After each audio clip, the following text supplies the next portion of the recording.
Why, hello there, ladies and gentlemen, boys and girls, children of all ages. My name is Mr. Dogboat333, and welcome back to Hearts of Iron 4, The New Order, The Last Days of Europe as the jolly old United Kingdom.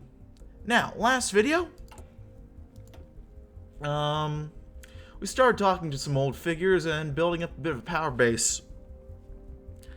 We're also messing around with our workshop of the world, trying to get these more focused, I suppose. I have no idea really how to increase the economic growth. I just wonder if I need to...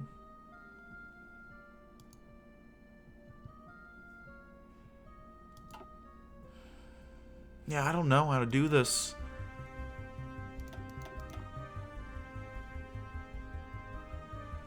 Okay, so southeast. We could do Reichswerke.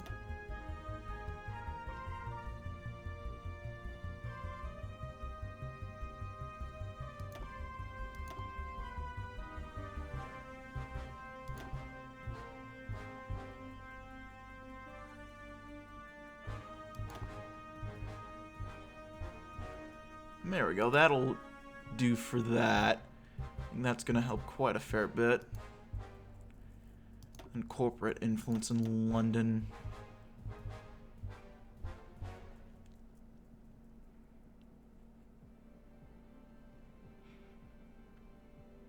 We need Deutsche Bank to have power. And in Southwest we need AEG to have some extra.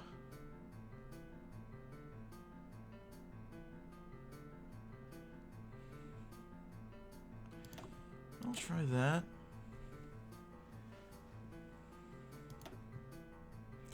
And then we'll leave that there for now.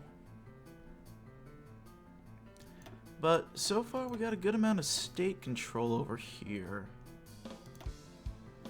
We no longer have political power to do any more control over things, which I think will be okay. The war in the desert. HoI treat a former ally indeed.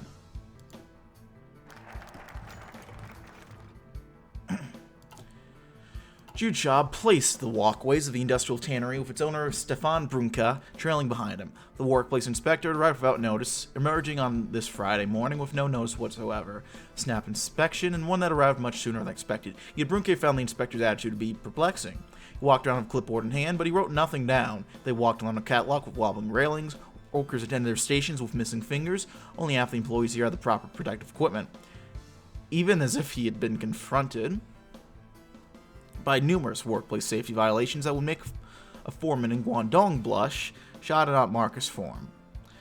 Of course, thought Brunke, this was just a fundraising drive. By the time they returned to the engines, Brunke wore a knowing smile. Thank you for your time, Inspector, said Brunke with his harsh, continental accent. He held an envelope with a smile. I trust that you found everything satisfactory. Sniped his clipboard against the envelope, flicking it away from his fingers. The council is very displeased to see this level of irresponsible management in this factory. Brunke's jaw hung open. Soil samples have been taken from the area surrounding this property, show an unacceptably high level of chromium. Been bearing waste illegally. No matter. This factory is shut down, effective immediately, until the waste has been removed. As Shaw walked back to the factory, shut it all down, Brunke slid in through the side door. Raced up to his office and immediately placed a call to Royal Mail, demanding an urgent telegram to be sent to his employer in Germany. English government shut down factory without cause. Urgent assistance required. Very interesting indeed.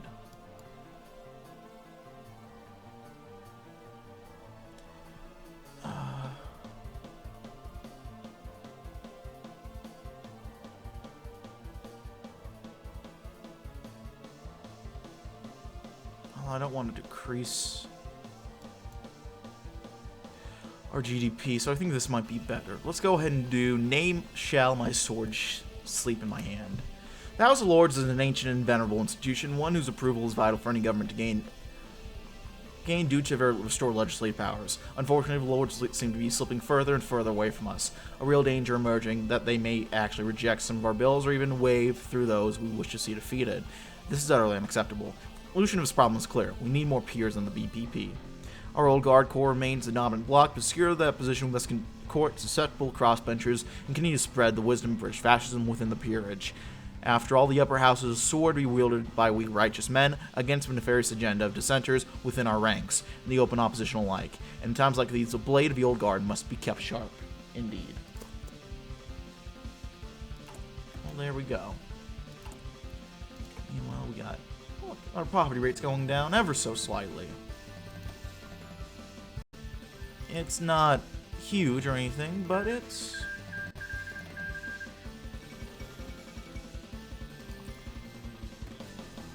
Let's get some corporate...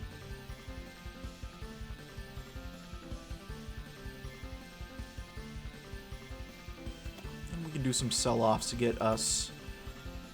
There we go, that's what I'm talking about.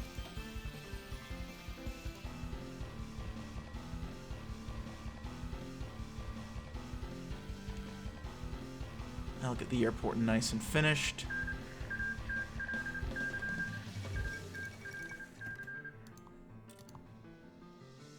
Oh, look at that. They did it. So I keep them to... Yeah, that leaves them stuck to Singapore. Which sucks to suck there. I was going to read a little bit. Let's go and check out Wales. Mainly Cardiff. The capital of Wales has suffered for 30 years under the German jackboot. Ever since the slump in demand in the 1930s for Welsh coal, Cardiff has been declining. During the war, a brief resurgence began, but was squashed by German bombs and bullets. Now Cardiff rests uneasy on the edge of the government's control, from scattered alienated workers to loyalists to the Queen over the water. To a few scattered Welsh nationalists, Cardiff sits uneasy. And if government falters, who knows what may engulf a city of castles. Who knows indeed.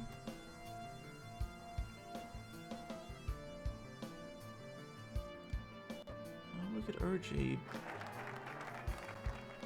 How much does the chaos go by? About 2 points? Yeah, 2 points, exactly, actually. Let's go ahead and start shining forth upon our clouded hills. With new members among our ranks, our majority in the House of Lords is assured, ensuring the light of fascism shall shine from the highest peaks of governance onto the commons below. This, too, has had another unexpected benefit from our government, for not only the control of BPP fully reestablished, but the authority of our own old guard is reinforced like never before. Already the pragmatists have faced a defeat, and their ideologues have withdrawn 2 of their bills from Parliament entirely. Butler and Fontaine are quite naturally livid, but with Lord Portsmouth heading the reinvigorated core of our government, and with this fresh display of strength, we can rest easily knowing the foundation on which the BPP stands remains solid and steady.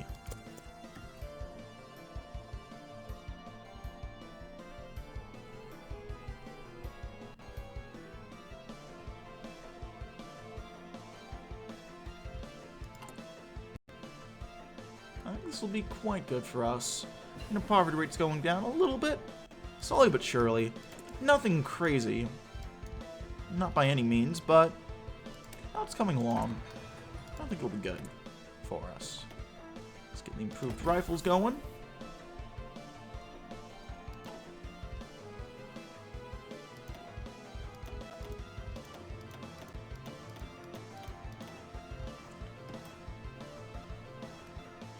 Decrease.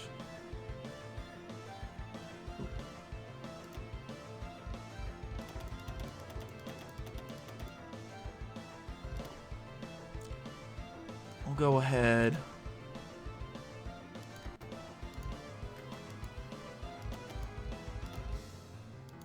I guess the max we can invest is 8 in each. Interesting. Well, oh well. Lord Portsmouth, the Duke of Bedford, and Arthur Chesterton marched their way into the House of Lords gates after the lobby was called to be cleared. Bedford and Wallop take their usual small talk and their lives, leaving Chesterton exiled to the right. However, Chesterton saw a certain light in Wallop's eyes, which piqued her interest. "Ah, Gerald, do you have something interesting for later, perhaps? I haven't seen that look in your eyes for a long while." Wallop completely blocked Chesterton out of his mind for now. After officially leaving the gates, Wallop quickly looked around and and bring the two to the side of a corridor. He soon addressed the two. Gentlemen, all right, I am sure both of you know that I will host the workshop tonight. However, in preparation for tonight's event, I need the both of your help. Chesterton finally got his words in, although different than what had previously crossed his mind. Gerald, I would be glad to help you in whatever cause you serve, especially the workshops. But I'm unsure what would be different than before. Wallop turned his head back and forth, watching the others around the three to check that they weren't listening in. I hope that both of you listen very carefully, because I will not say it again. I need your help, especially in the regards of reaching out to the lords, especially if the importance of English soil and characters to hold true. Bedford would bring him to speak up. Arthur, as much as it may cut into your time today, you have to help us out. It's vital that we bring everyone together here. Walt patted Bedford back in affirmation. Exactly, Hastings. As tonight is a major date for the rich people, we must bring the lords together to the people. It is up to you now to do so. I will not join you, as not only do I have to prepare for tonight, but also deal with the Prime Minister. I would be too capable of such a task. We'll get right to it. Southwest.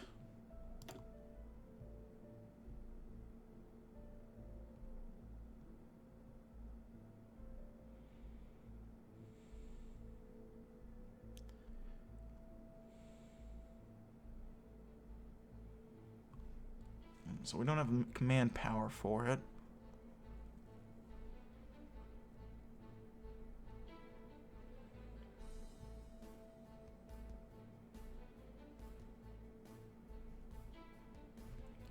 What should we need in the Southwest? 25%. So we could do some sell-offs to AEG. That gets us a little closer. 20.3% of the way. Could also do an emergency takeover, I'd imagine. And that, yep, there we go. That does it. We have bloody well done it. What exactly, I'm not sure yet, but we've clicked these checks.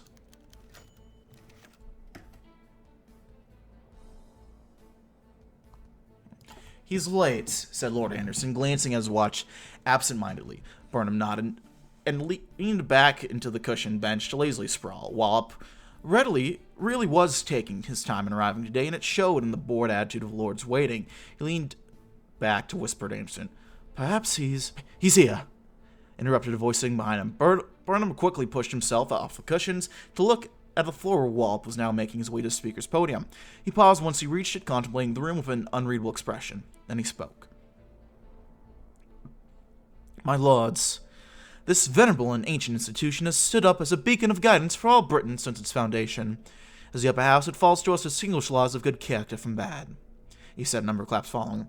I ask you then, how can we do that when the character of this house itself has been plagued by decay and corruption? This clapping immediately dwindled to a halt, replaced by tense murmuring. Wallop was sneering disdainfully at several lords now, including him. Burnham squirmed, reluctant to meet the Earl's stare. Finally, Wallop looked away. I vow that I shall not let this continue. To remedy this, a commission shall be founded with new investigative powers to restore the honor of this grand institution. It's a bluff, whispered Anderson confidently, leaning in. It's our support he needs. He'd never be so bold as to really do it. Of course, yes, whispered Burnham back. He made a mental note to meet with Vogel to tell the German to keep his mouth shut. So long as he did that, the crazed soil fanatic that was Gerald Wallop would leave him alone. A full week passed. The concerning session had nearly passed from Burnham's memory when one Sunday morning he saw the sight of a car approaching his Berkshire estate. An official emerged from the car and introduced himself as commissioner, but Burnham wasn't focused on him. He only saw 4 black shirts accompanying. Uh-oh. Looks like we can only max out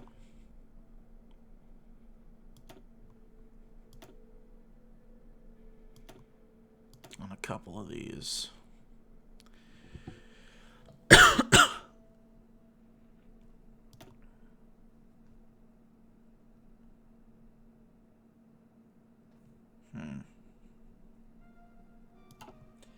Interesting indeed. Well, let's keep going until we have built Jerusalem. A jolly good show, if ever there was one. Lord Portsmouth endeavors to rally the old guard Art attend to the countryside's woes and reel the House of Lords back into the land of God marvelously well. The Prime Minister can rest easy knowing he has the peers' full support. During this task, however, Wallop has become noticeably perturbed by the state of things and is convinced that further action needs to be taken to find a lasting solution to not just the issue of the Lords, but also matters concerning the whole country. The Old Guard is still on shakier ground than our rivals. The Germans continue to reeve as they wish across our countryside, and the matter of inactive, apathetic peers remains unresolved. Wallop wishes to take this personal crusade of his onto the government agenda. And whilst there's little time to do so in the Donville Ministry, left in the Donville Ministry to do so, would such a task not be most worthy cause for a successor to champion?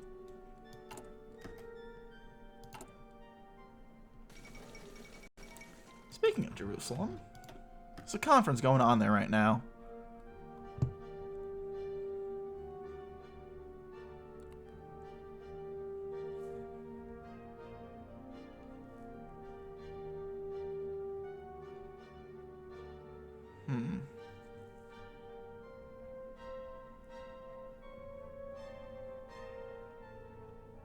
Might do this one next, but I'm trying to figure out.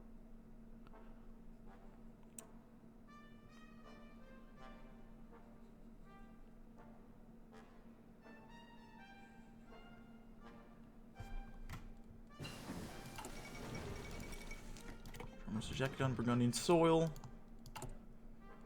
That's really funny.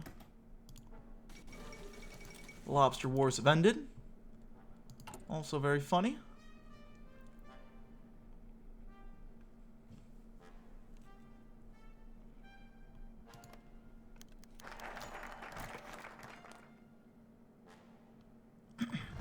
It wasn't often that Barry Donville had people around for dinner. I didn't pause that shit. Is this a new chaos event that's popping up? Sleeper Awakes it is. It wasn't often that Barry Donville had people around for dinner, and rarer was it still for it to be anyone other than a state formality with some packed ambassador whose nation had something Britain needed. But tonight, for the first time in a long while, he found himself dining with company of a true friend, with real cause to celebrate too, for Wallop's attempts to rally the lords and start the process of cleaning house had gone brilliantly. However, between jokes, sips of wine, and mouthfuls of steak, Donville knows that Wallop seemed down, his gaze lingering on the paintings that surrounded him and his plate remaining mostly full. Something the matter, Gerald? Gerald? You seem awfully low for a man celebrating a triumph. It's just... I can't stop thinking about how much more we could have done. We should have done. The Germans still own half the countryside. We haven't even had a chance to make a new English character. And Germania still treats us like a vassal state. We need to do more, Barry. We have to. To Wallop's surprise, Donville's reaction to his tirade was laughter. The first real laughter he had heard from his friend in years. You've still got the old fire in you, eh? Not an old battleship like me quite yet, are you? Things may be far from perfect, that is true, but it could still be far worse. After all, I don't think the elders of Zion are in any state to orchestrate our downfall anymore, are they? Now it was Wallop's turn to laugh. The victory over Ustria had been a sweet one, yes, but his mind had soon become clouded once more, as he pictured a grinning Abs running his hands from atop of a pile of looted English coin. Still, I want to do more. I can see all these problems blighting our lands, and it's infuriating, not having the power to do anything like it. It's like I'm always stuck in the 30s. Seeing Lord Portsmouth's zeal and passion was alive as it was 30 years ago. A question suddenly occurred to Donville that he had not seriously considered in years, having resigned himself to having no say in the answer at all. But now something had changed. Now the old guard had championed their own. Could Wallop be more than an ally? Could he be an heir? Well, below the chandeliers, between the candles, before the portraits of British heroes, the old guard gathered for a pity party. Hastings, Russell, the party host, called for more wine to be poured in cups. A.K. Chesterton would have kept the servants occupied had the host not issued orders to pace his drinks. No orders regarding Jane Birdwood were given, who fell deep into her cup and refused to crawl out. Next to her were Gerald Wallop, stone sober and suffering the misery of his peers. Though they were spending the night in Lord Hastings' country manor, the trouble of London clung to them like tapeworms. Oh dear. Butler and Fontaine have made a mess of things. They spoke of the endless arguments between the two, and all government's business subsumed into this feud. Between this pity was a slurry of emotions, fear, confusion, and above all, rage. Wallop felt that last one acutely, though duty-bound to deny it. But as the dessert tray will pass with tea and cakes, an offhanded comment by Birdwood comparing this to Prince Prospero's ball set him off. Ladies and gentlemen, he said, a sudden rise halting all conversation. We are representatives of a British government that has suffered great indignities. We have gone unheard, ignored, insulted. In our absence, never civil wars erupted in Westminster and Whitehall. The subtler, crueler one fought between borched, thugs, drunk on grandeur, and sniveling paper pushers with hidden sympathies. And it will destroy us if we leave it unchecked. Many of you have sought my nomination for Prime Minister, and I have rejected these calls on the grounds that I believe it improper. Now I see no other choice but to seek that very office and put an end to the madness that Fontaine and Butler have unleashed. We no longer have the privilege of standing by and waiting for this fire to burn out on its own. We have suffered too much to let another civil war tear our country apart. A chorus of hear-hears, a round of applause, and all present that night lined up behind Lord Portsmouth. And I can't think of a better note to end it off on than that one. I'm going to leave it there, folks. Thank you always for watching. If you like what you like, not feel free to dislike. Leaving comments for you down in the comment section below. I read all the comments again. Appreciate any all feedback you might have for me. Check out my various links down in the description box below. Yeah, that's it for now, my friends. I thank you all for watching. My name has been Mr. DB333. Thank you for watching. I'll see you all next time. Bye-bye now.